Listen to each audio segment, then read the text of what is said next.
में police station का जो उद्घाटन हुआ है उसके लिए हमें और राज्य मंत्री दादा भूसे साहब को जो आप लोगों ने इनवाइट किया उसके लिए आप लोगों की मैं बहुत ही आभारी हूँ। आप लोगों का बहुत बहुत शुक्रिया।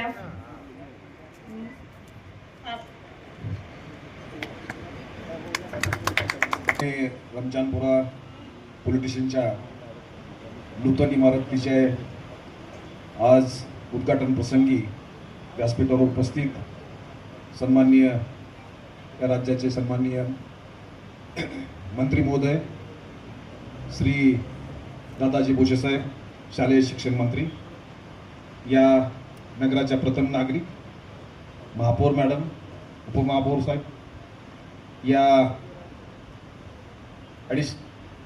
मालेगावचे परिमंडळाचे अप्पर पोलीस अधीक्षक तेगबीर सिंग, या व्यासपीठावर उपस्थित सर्व मालेगाव परिसरामध्ये कार्यरत आमचे वरिष्ठ अधिकारी आणि माझ्या समक्ष उपस्थित द्याने आणि रमजानपूर, त्याचप्रमाणे पूर्ण मालेगाव शहरातील शांतताप्रिय शांतता समितीचे सदस्य, मोहल्ला समितीचे सदस्य, सर्व या द्याने आणि रमजानपूर भागातील सर्व शांतताप्रिय नागरिक, खरं तर आज खूप आनंद होतो आहे की एक नूतन इमारत पोलीस विभागासाठी मिळत आहे। परंतु ही इमारत मिळण्याच्या पूर्वी 2015 पासून ज्या ठिकाणी ही पोलीस स्टेशन कार्यरत होतं त्या ठिकाणची व्यथा ही मला एका पत्राच्या रूपाने त्या ठिकाणच्या ॲडिशनल एसपीनी ॲडिशनल आपल्या APIनी माझ्याकडे पाठवली। मी ती वाचलं आणि लक्षात आलं की इतक्या भयानक अवस्थेत पोलीस विभाग जर राहत असेल तर तो इतरांना न्याय देण्यासाठी कसं काम करू शकतो। पोलिसांना सुविधा दिल्या तर अडचणीत आलेल्या लोकांना अडचणीतून दूर करण्यासाठी रात्रंदिवस काम करणाऱ्या पोलीस विभागाला खऱ्या अर्थाने इन्फ्रास्ट्रक्चर आहे की नाही, योग्य इन्फ्रास्ट्रक्चर दिलेले आहेत की नाही। परंतु सन्माननीय मंत्री महोदयांनी गेल्या कित्येक दिवसामध्ये या इमारतीचा सातत्याने पाठपुरावा केला। ही इमारत ज्या ठिकाणी होणं अपेक्षित आहे त्या ठिकाणी त्यांनी त्या ठिकाणची जागा देण्यापासून ते इमारतीच्या शेवटपर्यंत म्हणजे शेवटच्या क्षणापर्यंत या बाबतीमध्ये शासन स्तरावर सातत्याने पाठपुरावा केल्यानंतर आज आपण या इमारतीचं उद्घाटन करण्याच्या परिस्थितीमध्ये आलेलो आहोत।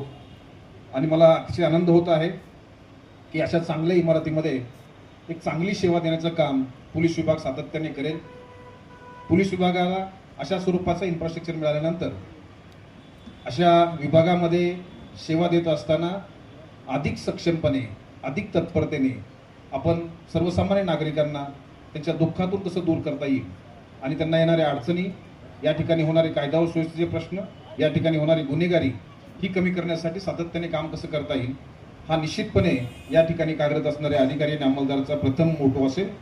मला खात्री आहे की ज्या टोलेजंग इमारतीमध्ये ते परत शिफ्ट होणार आहेत त्या टोलेजंग इमारतीच्या परिसरामध्ये शांतता व सुव्यवस्था राखण्यासाठी हे निश्चितपणे सक्षमपणे काम करतील। मी आमच्या सर्व अधिकाऱ्यांना या नूतन इमारतीच्या अभिनंदन करतो आणि आजचा जो सण आहे तो सणाचा सुद्धा सर्वांना, अक्षय तृतीयेच्या सर्वांना शुभेच्छा देऊन थांबतो। जय हिंद, जय महाराष्ट्र। आज अक्षय तृतीया 3.5 शुभ मुहूर्तांच्या पैकी एक शुभ मुहूर्त म्हणून आपण या शुभ दिवसाकडे पाहतो आणि याच शुभ दिवशी आपल्या द्याने रमजानपुरा या पोलीस स्टेशनच्या इमारतीचा लोकार्पण सोहळा आपल्या सर्वांच्या उपस्थितीमध्ये संपन्न होतो आहे। या कार्यक्रमाप्रसंगी मंचावर उपस्थित शहराच्या प्रथम नागरिक, महापौर माननीय नसरीन बानो शेख खालिदजी, माननीय डिग्नेटीजी, या कार्यक्रमासाठी खास उपस्थित असलेले नाशिक जिल्ह्याचे ग्रामीण पोलीस अधीक्षक माननीय बाळासाहेब पाटीलजी, अप्पर पोलीस अधीक्षक तेज बहादूर सिंह संधूजी, सिद्धार्थ बाटवाल जी, दरियन दुगड़ जी, राहुल गिरी बोवाजी, बंगालेजी, या ठिकाणी सन्माननीय नगरसेवक महोदय उपस्थित आहेत, सर्व सन्माननीय नेते मंडळी, गावातील आणि रमजानपुरातील सर्व प्रमुख पदाधिकारी पण उपस्थित आहेत. मला वाटतं की मी आपल्या सर्वांच्या वतीने या नवीन पोलीस स्टेशनच्या इमारतीचं आपल्या सर्वांच्या उपस्थितीत लोकार्पण संपन्न झालं असं या ठिकाणी घोषित करतो.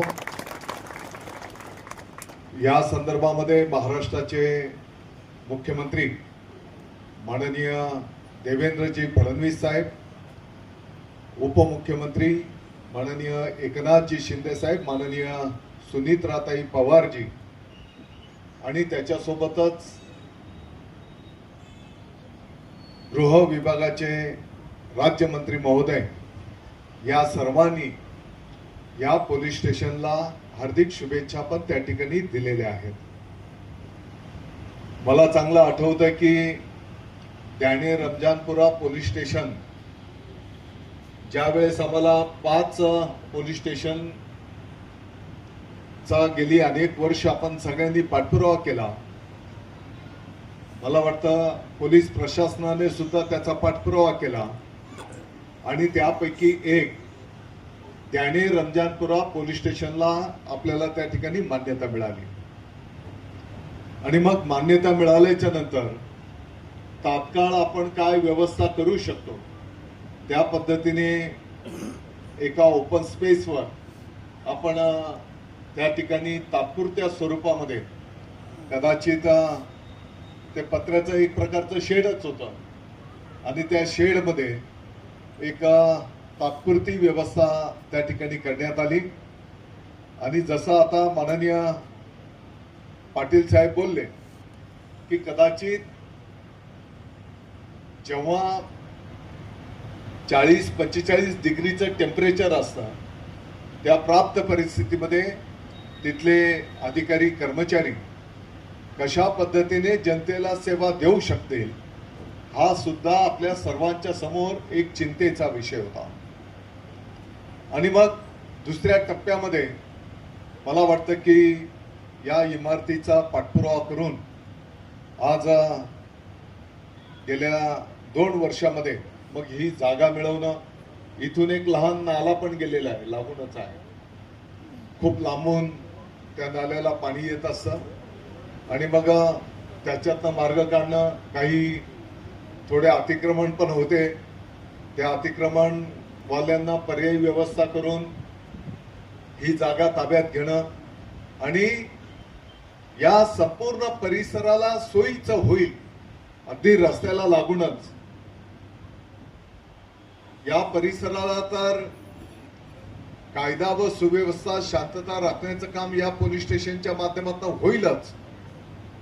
परंतु या कारण हा नॅशनल हायवे मध्ये रूपांतर झालेलं आहे या रस्त्याचा आणि मग या रस्त्यावरचेही काही प्रश्न जर असले तर मला वाटतं की त्यांनाही एक अप्रोचेबल ही जागा या ठिकाणी निश्चित करण्यात आली आणि एक चांगली इमारत आज या ठिकाणी निर्माण झाली. या गोष्टीचा मी आनंद व्यक्त करतो.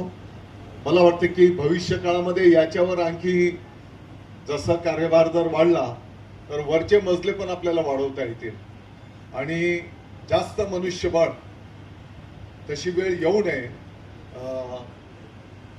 म्हणजे शांतता राहील. मी संपूर्ण परिसराच्या वतीने ग्वाही देतो की मालेगाव आता बदलत आहे. मालेगावमध्ये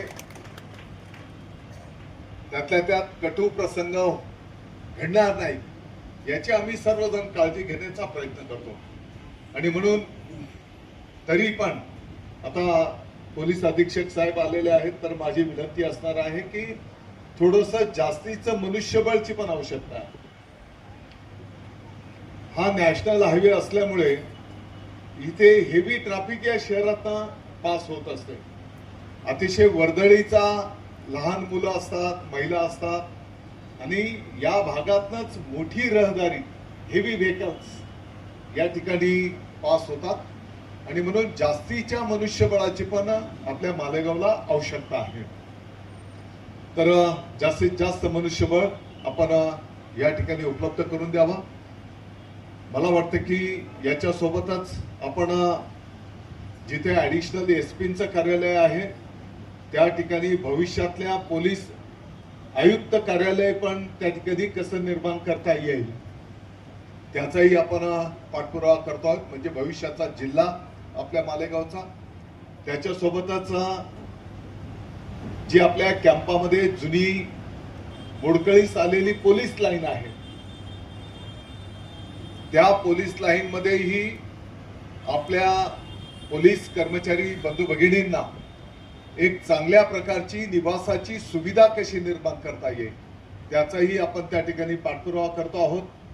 तुम्ही जर बघितलं साहेब, कदाचित तुम्हाला अनेक ठिकाणी पोलिसांच्या चांगल्या क्वार्टर्स बघायला मिळाले असतील, परंतु मला हे अभिमानाने सांगायचं आहे की मालेगावला संख्या कमी असेल कदाचित, परंतु अतिशय चांगल्या पोलीस क्वार्टर्स आम्ही आमच्या पोलीस बांधवांच्यासाठी त्या ठिकाणी पाठपुरावा करून निर्माण केलेले आहे. त्याचं लोकार्पणही मला वाटतं एकनाथ शिंदे साहेब मुख्यमंत्री पदाचा